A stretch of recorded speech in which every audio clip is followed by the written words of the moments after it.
bahwa perlakuan sebagian teman-teman kita dalam melakukan demo juga harus terukur.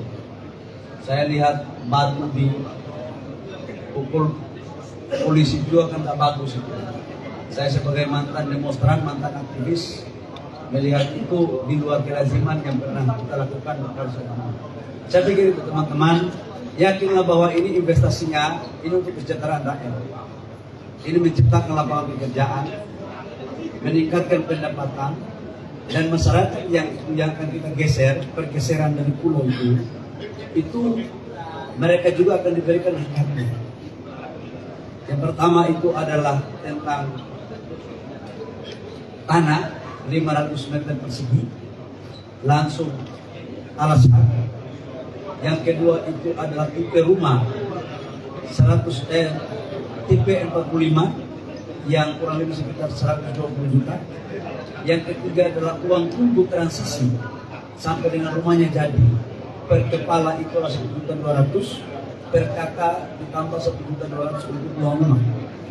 Yang berikut yang saya harus sampaikan adalah bagi warga yang memang alas haknya sudah ada dan bangunannya itu bangunan yang bagus, yang bukan tipe 45, contoh tipe 45 cuma harganya 120 juta, tapi ternyata rumahnya itu dihargai 350 juta, contoh, itu akan dinilai oleh KJPB dan selisihnya itu akan diselesaikan oleh BP Batam, termasuk dengan tanaman keramba, tanam tumbuh, keramba ikan, sampan di laut, semua ini akan dihargai secara proporsional sesuai dengan mekanisme dan dasar perhitungannya. Jadi yakinlah bahwa kita pemerintah juga punya hati. Yang berikut saya mohon ini jangan dipolitisir. Jangan dibuat seolah-olah Pak Gubernur dan Pak Wali Kota ini ada masalah. Dua-dua ini kan abang saya ini. Tadi saya ngomong sama mereka. Mereka dua fun-fun aja kok. Jadi kalau boleh janganlah kita ini membangun negara. Urusan politik tunggu pemilu. Kalau urusan menjadi bupati, mau menjadi wali kota, mau jadi gubernur, tunggu pilkada. Jadi kita urus dulu penciptaan lapangan pekerjaan. Tadi arahan Pak Tito, APBD Provinsi Kepri ini 4,1 T untuk peningkatan PAD-nya tinggi, itu harus dapat investasi. Masa saya kekalahan dari negara tetangga di Brazil. Saya pikir itu teman-teman. Itu sebagai pengantar, kalau ada pertanyaan silakan, tapi jangan tanya sensitif ya. Akhirnya tetap di tanggal 28 di kemudian apakah ada insya Allah kita akan melihat perkembangan dan kita sedang berbicara. Bukan persoalan tanggal bagi saya, itu memang sudah diputuskan di awal, tapi yang terpenting adalah cara-cara komunikasi yang baik. Ya, bagi saya itu jauh lebih penting. Saya ingin untuk bicara sama keluarga-keluarga di sana dengan baik-baik lah. Mau cepat atau mau apa itu soal lain, tapi caranya aja yang harus kita.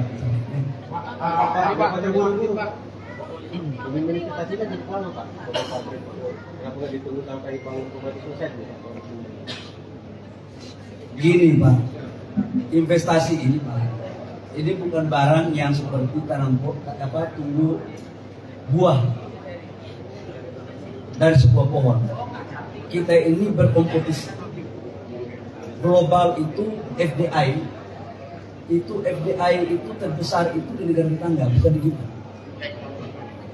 Ini kita mau merebut investasi untuk menciptakan lapangan pekerjaan. Kalau kita tunggunya terlalu lama, emang dia mau tunggu kita? Kita butuh mereka, tapi juga kita harus hargai yang di dalam. Tapi bukan berarti kita mengendalikan, ini bukan dana APBN, ini anggarannya bukan sedikit. Ini investasinya total itu 300 triliun lebih. Tahap pertama itu 175 triliun.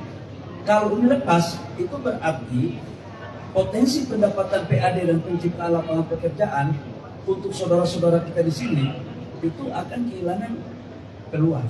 Itu, bos ya. Pak, Silakan.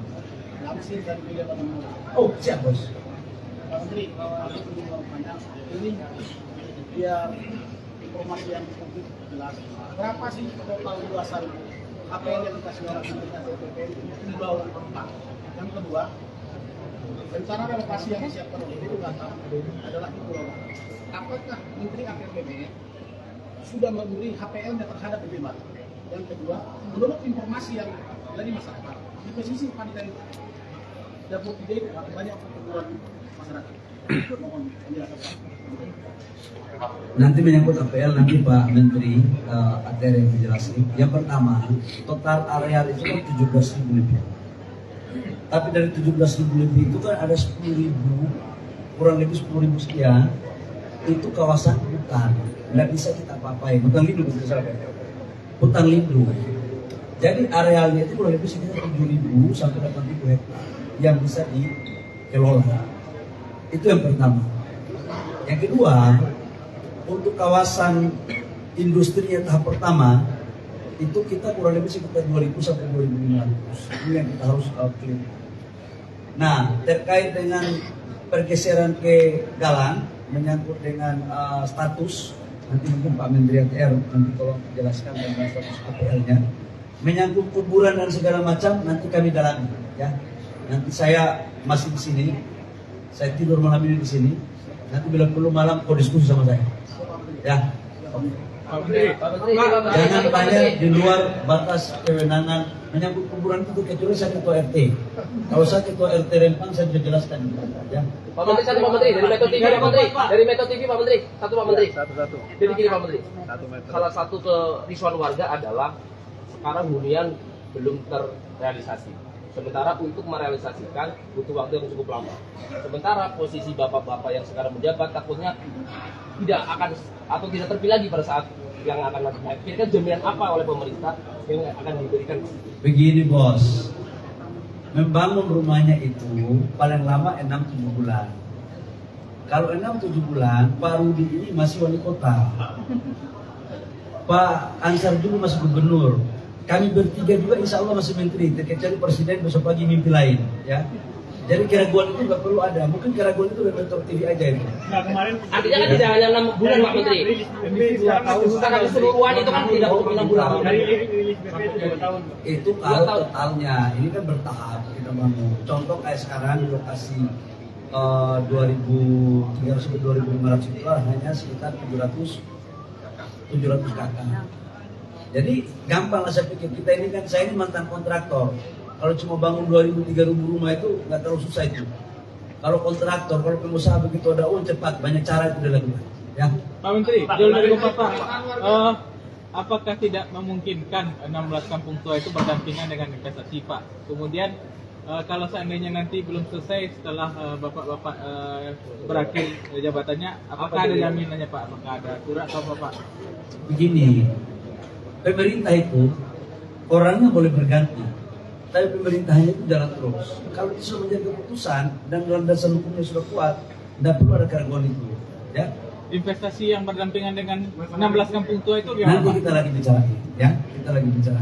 berarti ada peluang ya? Nanti kita bicarakan, ya. Ini saya pikir cukup baik. Wartawan ini kelihatannya lebih maju cara berpikirnya ketimbang pemerintah. Kadang-kadang kita bingung ya kalian punya pertanyaan. Masyarakat, masyarakat. Rempang dan merekomendasikan bahwa relokasi ditunda. Bagaimana Pak? Ya itu kan hak dia untuk memberikan rekomendasi. Nanti kita pertimbangkan semuanya. Nanti kita lihat, ya. Oke bos, saya pikir cukup ya. Oh dari Papua kan? Oh dari NTT, saya pikir dari Papua. Muka kau sama dengan saya. Jadi kan Bapak di sini diutus untuk bertemu dengan orang. Kapan kira-kira pertemuan itu dilakukan? Nanti kita lihat ya. Saya belum makan sore soalnya, sambil berpikir ya. Oke, saya pikir cukup ya. Nanti Rempang lagi ya Pak ya? Soal APL Pak. Nanti kita lihat. APL, silakan Pak Hadi, menyambut APL ya.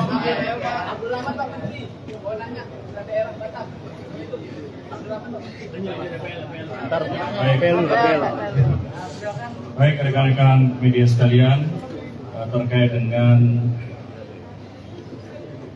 tempat untuk saudara-saudara kita yang ada di Rempang yang ada di 16 titik, kami sudah siapkan lokasi di dapur 3.